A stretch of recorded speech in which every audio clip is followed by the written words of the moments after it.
Welcome to Coffee Cup Stories with Jack. Today I want to tell you about the day I nearly drowned on Kwaj. Now, when I went there, I was fully prepared to snorkel a lot. You're on a coral atoll in the middle of the Pacific. You're thousands of miles from anything. The snorkeling is incredible.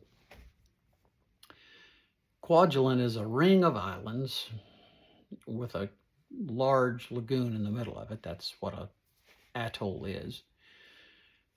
And the fish were staggering.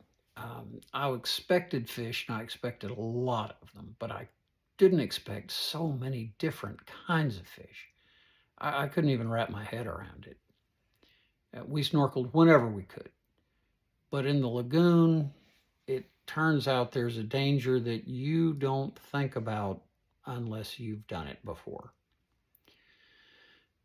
When the tide goes out, all the water in the lagoon has to go out. It's got to squeeze through those gaps in between the islands.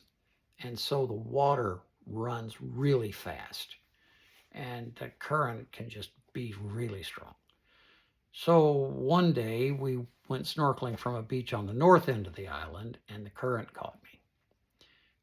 I was snorkeling when I realized I was being pulled toward open sea. So I swam harder and harder. And the harder I swam, the faster the current pulled. I was swimming as hard as I could, and it was doing me no good. I started yelling to the people who were swimming with me, waving when I could, trying to get them to help me. They didn't do anything. They didn't even respond. I couldn't make any progress. I was just barely staying in place.